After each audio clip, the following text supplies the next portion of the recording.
Investor بیس جو ہے وہ 563,000 تجاوز کر گئی ہے ان دا ایکوٹی مارکیٹ، اور اس دوران تقریباً 1,75,000 نئے انویسٹرز آئے ہیں ان دا ایکوٹی مارکیٹ۔ کارپوریٹ سیکٹر کی ہم بات کرتے ہیں، یہ 26 کے دوران، اس سال کے دوران 39,000 سے زائد نئی کمپنیاں رجسٹر ہوئی ہیں، ان میں سے تقریباً 99.9% ڈیجیٹل چینلز کے تھرو ہوئی ہیں۔ سو رجسٹرڈ کمپنیز اب ہماری 3 لاکھ تک ان کی جو ہے وہ تعداد پہنچ چکی ہے۔ اس سے بھی زیادہ میں یہ کہوں گا کہ 20 سال کے بعد 11 آئی پی اوز مکمل ہو چکے ہیں اس سال کے دوران۔ جب کوئی آئی پی او جاتا ہے، انیشل پبلک آفرنگ کرتا ہے، کوئی بھی کمپنی اس کو کرتی ہے، ایکوٹی ریزنگ کے لیے جاتی ہے، تو وہ گھر بیٹھنے کے لیے تو نہیں جاتی، وہ آفٹر آل کوئی ایکسپینشن کے لیے، اس کے ایکسپینشن کو فائنینس کرنے کے لیے، وچ ان ٹرن ول انشاءاللہ get into growth opportunities and employment opportunities.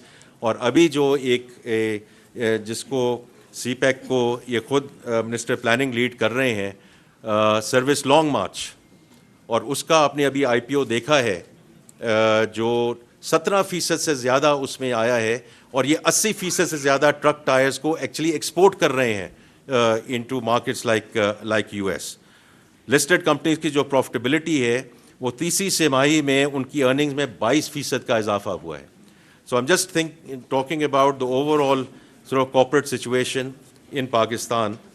اور دیکھیں یہ لوکل انویسٹرز کی بات ہے، اور میں before I go to the foreign investors, کیونکہ یہ بڑا امپورٹنٹ ہے کہ یہ بات کہنا کہ جی لوکل انویسٹرز اور فورن انویسٹرز، لوکل انویسٹرز آئیں گے تو فورن انویسٹرز آئیں گے۔ یہ جو پی آئی اے کی پریویٹائزیشن ہوئی ہے، اس کے فرام مائی پرسپیکٹو سب سے اچھی بات ہی یہ ہے کہ ایک لوکل لارج کنگلومریٹ اور لارج گروپ آف کمپنیز کے پاس یہ گیا ہے۔ تو اس کی اگر آپ مجموعی اگر اس کی صورتحال دیکھیں تو جو وننگ کنسورشیم تھا وہ تقریباً $600 ملین کے قریب تھا، اور جو لوزنگ کنسورشیم تھا وہ بھی تقریباً $600 ملین کے قریب تھا۔ تو یہ $600 ملین جو ہیں is still looking for investment opportunities in Pakistan, جو لوکل انویسٹرز ہی ہیں۔ اسی طرح میں اگر فورن انویسٹرز پہ جاؤں تو اب اس میں یہ ذکر ہوتا ہے کہ کچھ کمپنیاں اس ملک کو چھوڑ کر گئی ہیں۔